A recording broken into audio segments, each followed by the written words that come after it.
Bismillahirrahmanirrahim. Assalamualaikum warahmatullahi wabarakatuh.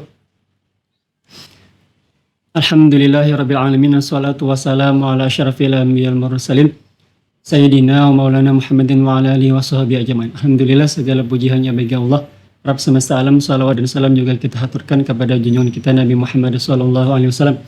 Alhamdulillah, pada bulan Ramadan kali ini, di dahsyatnya Ramadanku, segmen tausiah, Ulun perkenalkan, nama Ulun adalah Ustadz Syahriadi atau Bapak Adi, biasanya dipanggil Pak Adi atau Ustadz Adi. Baik, pada kali ini Ulun akan menyampaikan tentang makna rezeki dalam Islam. Ya, baik, mungkin anak-anak Bapak sudah siap untuk mendengarkan tausiah itu. Silakan nanti disimak, dibuka catatannya, nah gitu. Nanti dicatat gitu, apa yang pian dapatkan dari tausiah yang Bapak sampaikan. Nah, mungkin kita pasti sering mendengar kata rezeki gitu ya. Nah, maka dari itu ini akan Bapak sampaikan apa makna dari rezeki di dalam Islam. Nah, sebagai yang mana ini kan nanti ada PowerPoint ya, ada materi yang Ustaz sampaikan, nanti bisa dilihat. Nah, pada pengantar itu banyak orang yang memahami bahwa rezeki itu diperoleh dari usahanya sendiri gitu. Nah, itu yang pertama. Banyak orang memahami bahwa rezeki itu memang karena hasil dia bekerja.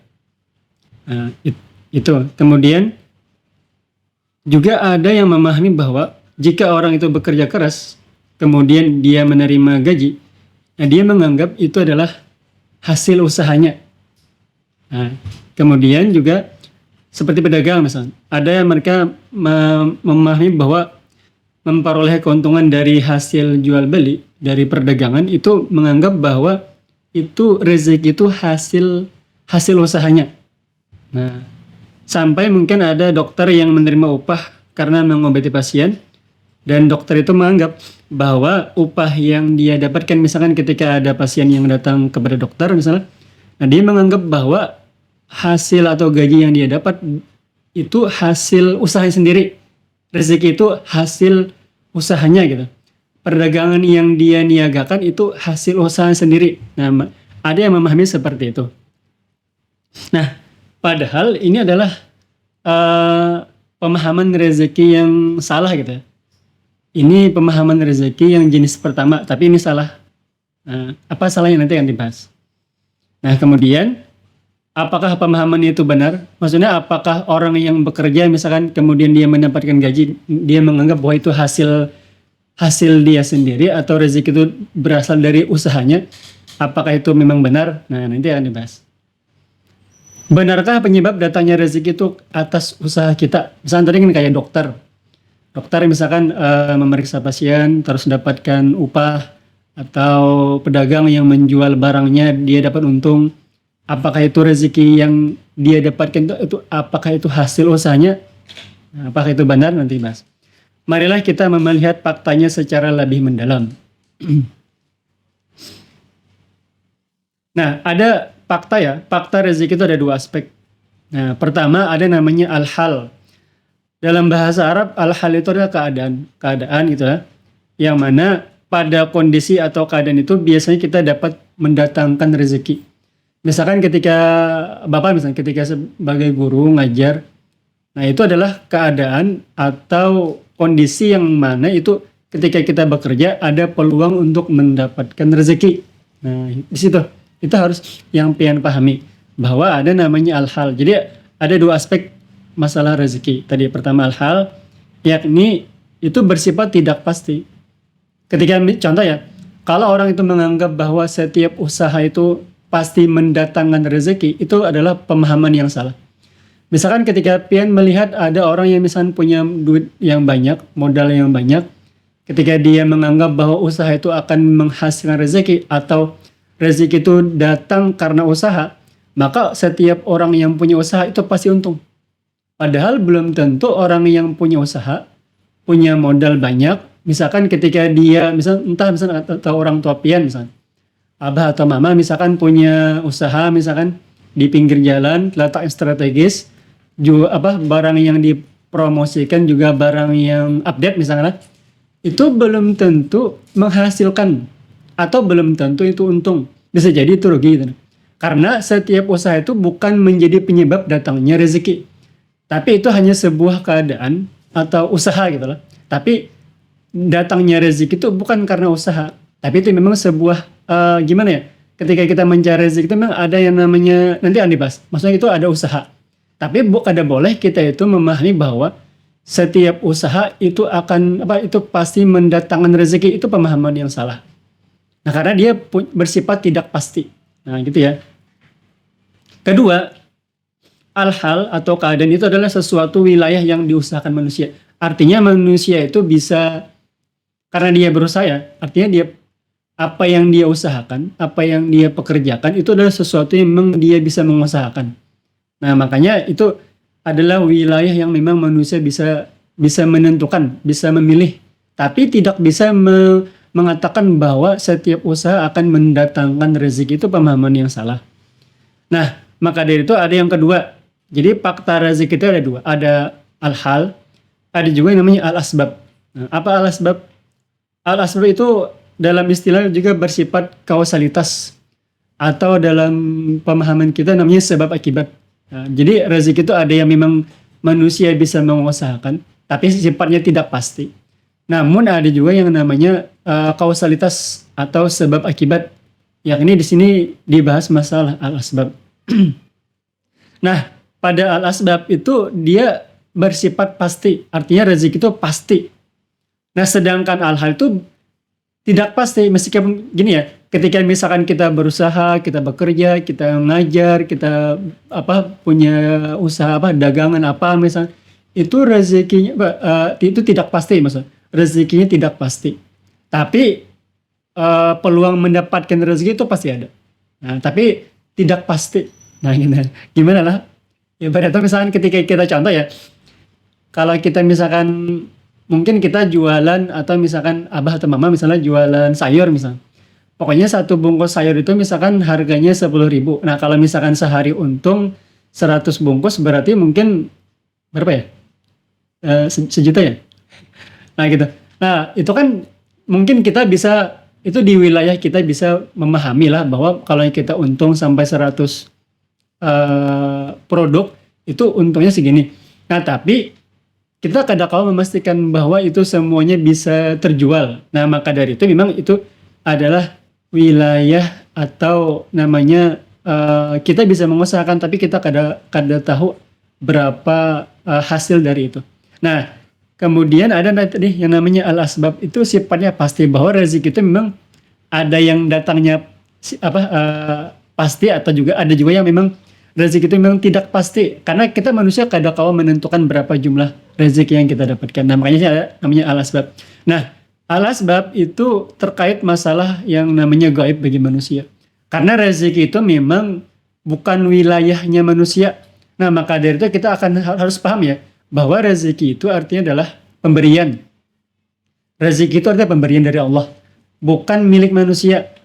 Kalau misalkan rezeki itu milik manusia, maka otomatis setiap yang kita usahakan, kita bisa menentukan rezeki yang kita dapatkan. Nah, itu kan kadang mungkin. Nah, karena dari itu, yang namanya rezeki itu sifatnya gaib. Ya, ini memang itu nanti balik lagi ke pemahaman qada dan qadar, bahwa memang rezeki itu sudah Allah tentukan. Nah, tapi rezeki itu artinya kalau dalam bahasa Arab, razaqah itu artinya a'ta ya. Artinya pemberian dari Allah, bukan manusia yang memiliki.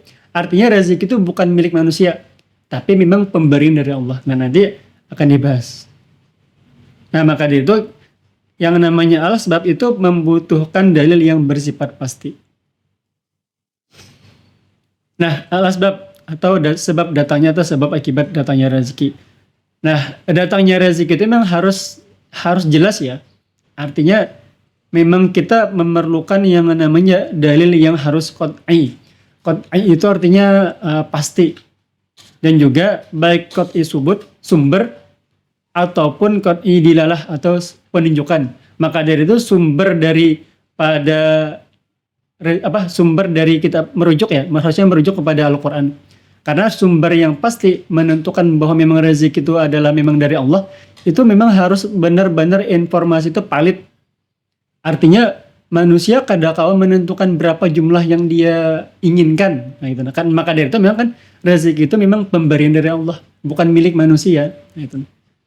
Nah, maka dari itu ketika mungkin kalian bisa melihat di sini ada slide bahwa memang rezeki itu harus merujuk kepada Al-Qur'an. Karena tadi al-asbab itu bersifat pasti dari Allah. Pertama di sini pada surah Al-An'am, "Kulu mimma razaqakumullah." Makanlah dari rezeki yang telah diberikan Allah kepadamu. Rezeki. Nah, maka itu Allah adalah sebab datangnya rezeki, bukan usaha yang menjadi sebab datangnya rezeki. Itu harus kita pahami. Bahwa rezeki itu bukan datang karena sebabnya usaha manusia. Tapi rezeki itu datang karena dari Allah sendiri. Karena Allah adalah pemegang hak yang benar bahwa Allah yang memberikan rezeki kepada manusia. Nah, maka dari itu memang rezeki itu ada dua. Nah, jadi ada rezeki yang halal, ada rezeki yang haram.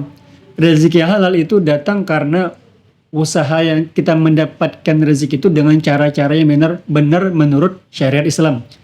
Rezeki yang haram itu adalah rezeki yang didapat karena jalan atau cara mendapatkannya dengan cara-cara yang haram. Misal contoh korupsi. Itu kan mungkin ketika orang korupsi miliaran dapatnya banyak, apakah itu rezeki juga? Tapi itu rezeki haram. Nah, maka dari itu memang kita harus memilih cara bagaimana kita mendapatkan rezeki. Kemudian juga harus meyakini bahwa rezeki itu memang datangnya dari Allah, bukan dari manusia gitu. Dan rezeki itu bukan milik manusia, tapi milik Allah. Nah, maka dari itu pandangan yang semestinya tentang masalah rezeki adalah membuat manusia itu akan memahami bahwa rezeki itu akan menghasilkan pemahaman. Ketika kita paham bahwa rezeki yang sebenarnya itu seperti apa, maka itu akan memunculkan pemahaman yang benar tentang konsep rezeki. Nah, maka dari itu fungsi memahami rezeki yang benar adalah kita akan selalu optimis kepada Allah bahwa memang Allah akan menjamin rezeki manusia. Kedua, selalu terikat dengan hukum syara, bahwa apa yang kita usahakan itu memang benar menurut Islam, bukan mencari rezeki dengan cara yang haram. Dan juga tidak menghalalkan segala cara ingin mendapatkan rezeki, tapi dengan cara-cara yang salah. Dan juga tidak takut untuk menolak rezeki yang datang dengan cara yang haram, dan tidak mudah putus asa jika gagal dalam mencari rezeki. Nah, kemudian juga membuat kita tidak takut berjuang untuk Islam gitu. Artinya orang yang bisa menghafal Quran, setiap pekerjaan yang memang kita yakin bahwa pekerjaan itu memang benar menurut Islam, maka insya Allah itu akan mendapatkan rezeki yang halal. Nah, maka dari itu sebagai penutup, ketika kita melihat bahwa Imam Syafi'i itu adalah ulama yang luar biasa. Imam Syafi'i bisa seperti itu karena ibunda Imam Syafi'i itu menjaga setiap makanan yang masuk ke dalam mulut Imam Syafi'i itu adalah memang benar-benar halal. Nah, maka dari itu rezeki halal itu akan membuat yang anak kita, misalnya anak kita ketika makan rezeki yang halal itu insya Allah akan menjadi anak yang soleh atau solehah, karena memang kita apa yang kita nafkahkan kepada anak-anak kita itu akan punya efek di dalam kehidupan kita semua. Nah, maka dari itu memang itulah yang dapat ulun sampaikan, mudah-mudahan bermanfaat. Mohon jika ada kesalahan, kita tutup dengan baca istighfar. Astagfirullahaladzim, subhanakallahumma bihamdika, asyhadu an la ilaha illa anta, astaghfiruka wa atubu ilaik. Wassalamualaikum warahmatullahi wabarakatuh.